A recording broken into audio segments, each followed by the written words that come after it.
Día Nacional de la Participación y Acción Comunal. Me encuentro con... Edelmira Gutiérrez. Eliseo Daniel.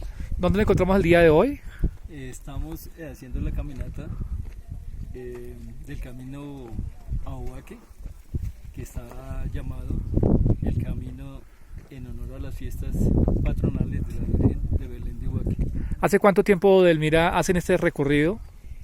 Bueno, nosotros iniciamos, antes de pandemia alcanzamos a realizar 15 caminatas, Sí.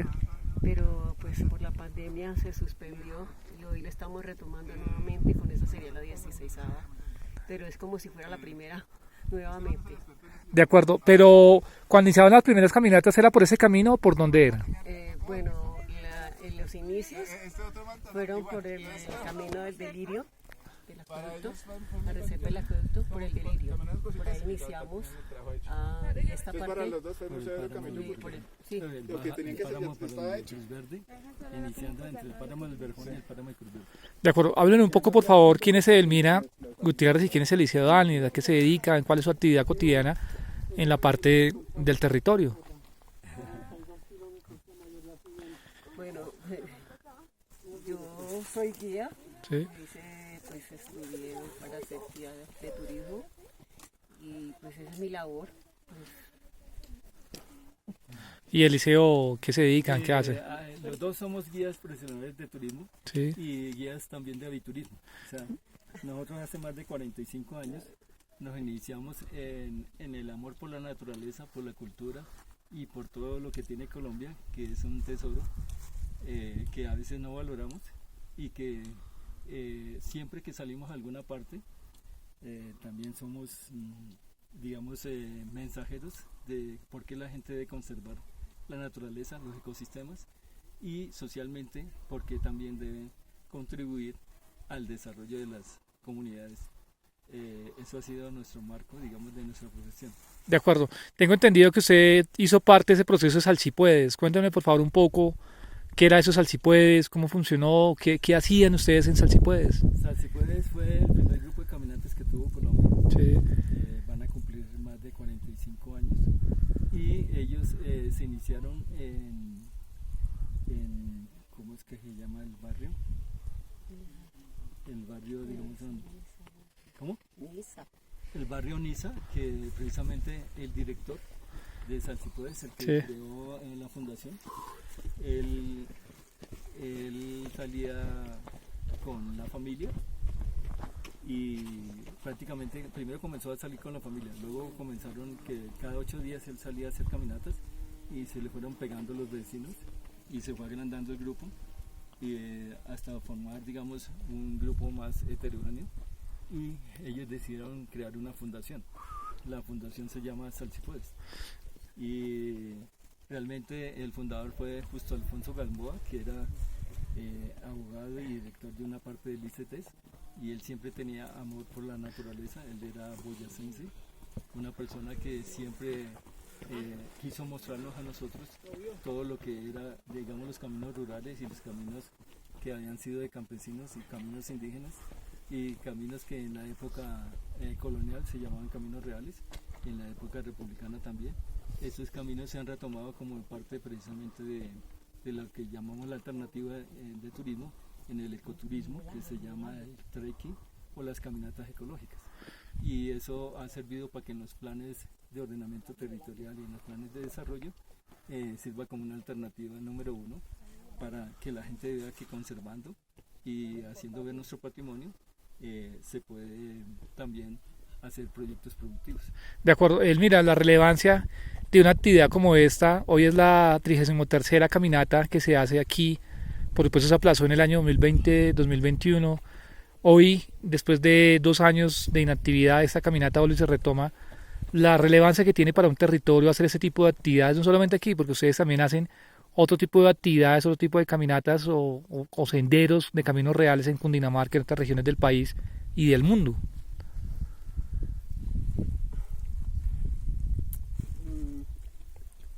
Dale. Sí. Luis, se le fue la banda. Bueno, si quieres yo le Sí, claro, Eliseo. La importancia y la relevancia es de que nosotros en nuestra profesión tenemos que, digamos, investigar tanto la parte histórica, cultura, etcétera, la botánica, Sí. las diferentes ciencias que tienen que ver, digamos, con la parte de naturaleza, sin ser un dechado y sin ser, digamos, que no sepamos todo, pero sí por lo menos tener conocimiento en eso, que a través de nuestros años que llevamos en la profesión nos hemos capacitado en ese sentido. Somos guías del Parque Chicaque también, y nos han hecho, digamos, de que a través de esta profesión uno cada vez se capacite más y más, porque nunca se las sabe uno todas, y además de esto, el conocimiento de la sociedad ha sido, digamos, un desarrollo y un desafío, que usted no puede quedarse en lo antiguo, sino que tiene que hacer de que eso antiguo le sirve para el progreso del futuro. Y en eso estamos. De acuerdo. ¿Qué decirle a un ciudadano del común que ustedes hace más de 45 años iniciaron? Caminos como este, a abrir espacios, por supuesto con otra gran cantidad de caminantes y ciudadanos que están, y mucho antes, ¿no? Porque eso también por supuesto, sino que de pronto nos asaltaba. ¿Qué decirle a un ciudadano del común que quiera de pronto decir, oiga, venga, a mí me interesa vincular a mi familia, a mis hijos? ¿Qué consejo les daría para que se metan al cuento y hagan ese tipo de, o promuevan ese tipo de actividades y también participen activamente? Sí. Hay una cosa muy importante que precisamente a partir de la cumbre de Río en 1972 Sí. Se le dio auge precisamente a la conservación de la naturaleza y al ecoturismo y a todo lo que tiene que ver con la conservación. Comenzó, digamos, a despertar esa parte social, porque anteriormente no se tenía en cuenta desde esa cumbre de Río que, digamos, toda esta parte de naturaleza tenía tanto servicios ecosistémicos como servicios económicos y servicios sociales que la gente no los valoraba. Entonces, para invitar al que desee caminar, digamos, existen más o menos en este momento más de 100 grupos en Colombia de caminantes de diferentes sitios, departamentos y ciudades, y son personas muy loables que, digamos, igual que nosotros, van en pro de la conservación, de la salud también de las personas, de la unión de las personas y del camino de la cultura, que nosotros muchas veces lo tenemos olvidado. No solamente es por la parte religiosa, sino por el camino histórico de los muiscas, el camino histórico precisamente de otros grupos indígenas, y eso ha hecho que nuestra identidad se vaya logrando al saber que, digamos, muchas veces le hemos dado la espalda a esa cultura. De acuerdo. Una de las rutas que ustedes ya hicieron fue la ruta primaria o histórica del Camino de Santiago de Compostela, el camino primitivo, como lo llaman. Me excusa, pero yo no manejo. Cuéntenos esa experiencia, cómo les fue, qué aprendieron, qué enseñanza les dejó esa ruta de 333 kilómetros y más, ¿no? Sí, nosotros, antes de irnos, resulta de que como en esta actividad tenemos que capacitarnos, nosotros estuvimos de guías en el Bicentenario, en los 200 años de Colombia, y ahí conocimos a uno de los creadores precisamente del libro del Bicentenario, que fue el decano de Historia de la Universidad Javeriana. Entonces él nos invitó durante 3 años a la cátedra de Historia de Hispania. Entonces venían profesores de universidades españolas de diferentes lugares, y con la embajada española más el Banco de Santander se convirtió en una cátedra que cada 6 meses, 2 meses estábamos con ellos, y eso nos sirvió para conocer más profundamente la historia de España. Entonces, cuando hicimos el Camino Compostela, que está catalogado como uno de los caminos de herencia de la humanidad desde la Edad Media, prácticamente esos caminos existen, digamos, en toda Europa, más de 50 o 80 caminos que confluyen hacia la parte del Camino de Santiago de Compostela. Entonces, eso nos permitió hacer un camino histórico más que un camino por deporte o un camino por caminar. Entonces, ahí lo que hicimos fue pasar por la cultura celta, por el camino de las estrellas, Campo Estrella, precisamente el camino de Santiago se considera el camino precisamente de las estrellas, y estábamos sobre la cultura muisca, pero la cultura celta, la cultura romana, la cultura visigoda, y después vinieron la parte, digamos, de influencia sobre la parte católica, que fueron la parte de los reyes católicos caminando desde Asturias, en la parte de Oviedo, que es precisamente la capital de ellos. Desde ahí se inició con Alfonso II el Casto, que en el siglo IX dijo que en el siglo IV habían encontrado en una montaña, allá donde está en este momento Santiago de Compostela, los huesos de Santiago el Mayor. Entonces Santiago el Mayor, según eso, por la parte católica, se convirtió en el apóstol que era precisamente el apóstol Santiago. Al convertirse en eso, y resulta que en el siglo IX, como estaba la lucha contra los musulmanes, España, la mitad, inclusive llegando hasta las montañas de las Cantabrias, era parte de los musulmanes, y la parte de las Cantabrias hacia la zona del mar estaba por los reyes católicos. Entonces Alfonso II el Casto es el que dice que en el siglo IX, que todo el que vaya a hacer la peregrinación donde encontraron los restos de Santiago el Apóstol, en su reino le van a dar como peregrino alojamiento, comida y bebida, siempre y cuando haya como un peregrino allá. Entonces él fue el que ayudó a crear la Catedral de Santiago en honor a ese apóstol. Después, cuando sucedió que, digamos, en la Edad Media los templarios y las cruzadas perdieron la batalla contra los musulmanes a conquistar a Jerusalén, entonces se convirtió el camino de Santiago de Compostela, la parte que no se iba de Jerusalén, entonces se convirtió en la ruta santa para ir a donde Santiago. Okay. Y entonces ese fue el reemplazo y eso fue el auge, y en este momento tenemos que es uno de los partes que se conoce en el mundo, que no solamente, como pasa acá, van por la parte religiosa, sino por la parte cultural.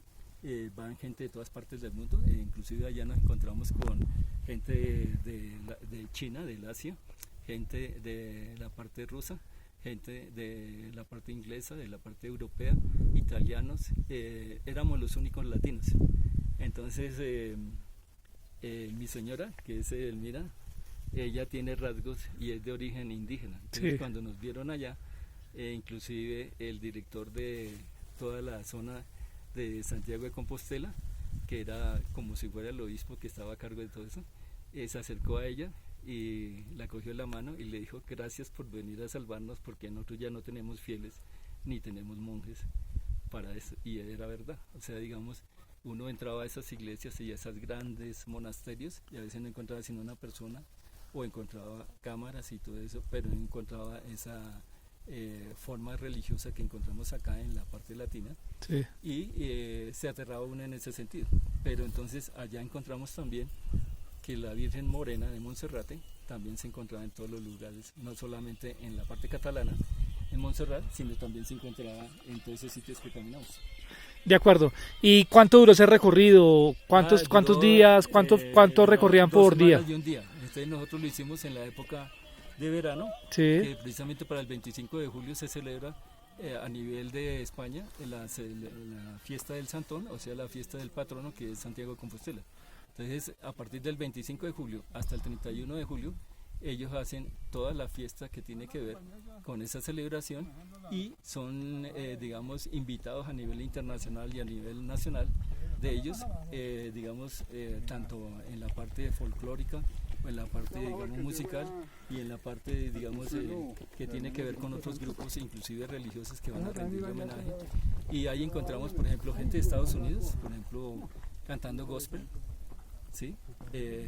Otra gente haciendo las murgas españolas, y gente de diferentes partes del mundo rindiéndole homenaje del 25 de julio hasta el 31. ¿Cuántos kilómetros es el recorrido que ustedes hicieron, la ruta? El camino primitivo tiene 337 kilómetros. ¿Y lo hicieron en 2 semanas, un día? Un día, sí. O sea que promedio por día, ¿cuántos kilómetros?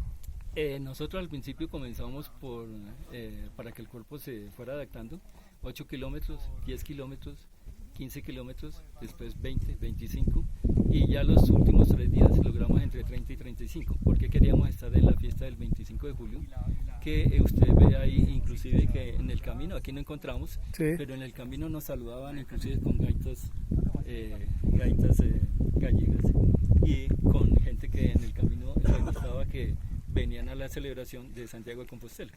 De acuerdo, volvemos aquí nuevamente a la caminata, a la 33ª caminata de Ubaque el día de hoy. Sí. En el país somos 8 millones de afiliados, 65.000 organismos de acción comunal. Sé que Elmira es un poco más tímida, no le gusta la cámara, pero sí nos gustaría que ustedes, de su experiencia y su conocimiento, le enviara un saludo comunal al gremio social más grande del país, 8 millones de afiliados, 65 organismos de acción comunal, para promover ese tipo de actividades donde niños, jóvenes, adultos con sus mascotas apoyan el tema del turismo, la economía, por supuesto cuidar el medio ambiente, el deporte, y sigamos generando ese tipo de actividades y apoyando a nuestras regiones, por supuesto en el tema económico y, ¿por qué no, cultural? Sí, resulta que varias juntas de acción comunal y otros organismos han creado lo que es el turismo comunitario. Entonces el turismo comunitario, por ejemplo, aquí en Bogotá tenemos un ejemplo. Nosotros en la parte de Engativá, con un grupo de una junta de acción comunal, se me olvida en ese momento el barrio, resulta que cogimos a todos los artesanos que eran de cueros, se les dio un curso por el SENA y al mismo tiempo, como no teníamos para comprar las máquinas, entonces a través de las caminatas ecológicas que se hicieron, se logró comprar las máquinas. Entonces lo uno lleva a lo otro.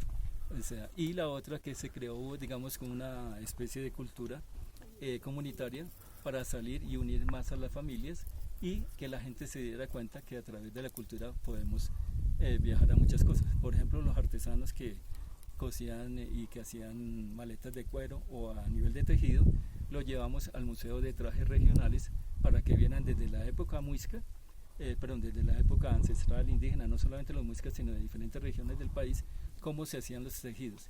Porque usted sabe que ¿cómo es que llama? Hay una modista colombiana que lo que hizo fue coger, exactamente, Claudia Cherasi.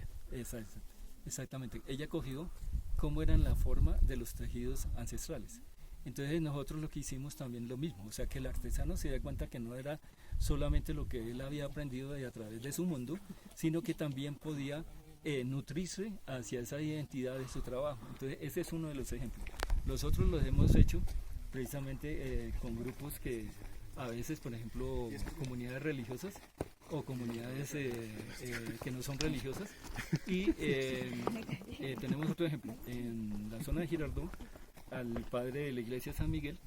Él, a raíz de la última encíclica que dio Francisco del Papa, que incluyó precisamente que todo católico tuviera que conservar la naturaleza y tuviera que ver con el aspecto social, y que fuera más justo y que fuera por la paz. Entonces esa encíclica de Francisco casi nadie lo lee de los católicos, pero si se aplicara sería eso. Entonces en ese momento el padre, que era un señor joven,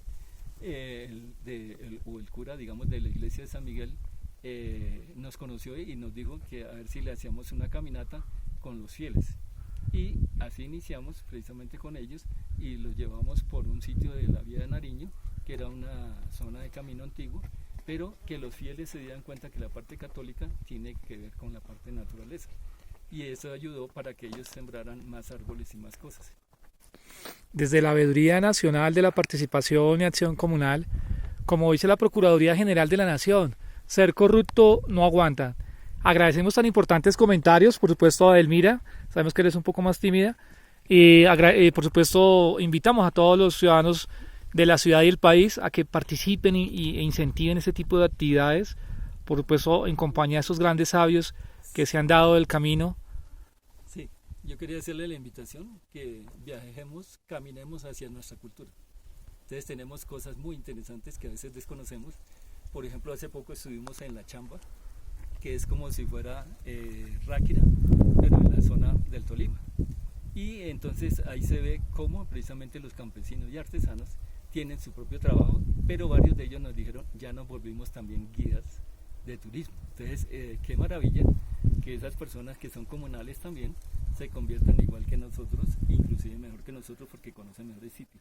Y también en la parte de aviturismo tenemos precisamente un compañero que inclusive fue secuestrado por la FARC, pero él después se convirtió precisamente que esas personas que se adicionaron al proceso de paz, se convirtió él, inclusive cuando lo tenían preso, que sacaba de los sitios donde estaban todas las aves que estaban en ese momento, y después él se convirtió inclusive en el hacedor o profesor de ellos, en el sentido de que podían hacer un proyecto productivo, y ya existe en este momento en los sitios, es que no me acuerdo cómo se llaman, eso tiene un nombre, donde están precisamente los reinsertados, y ellos ya tienen que son avistadores de aves, son guías y conocen inclusive mejor la naturaleza que nosotros. Ese es otro de los aspectos interesantes que nos lleva hacia un camino de paz, que precisamente cualquiera puede contribuir y puede hacer de su vida llevándola a un aspecto de lo que es mostrar su naturaleza a través de lo que vemos, a través de lo que es esa persona y identificándonos, o sea, teniendo una identidad como Colombia, que tenemos cosas muy bellas, comenzando desde el interior de nosotros en adelante.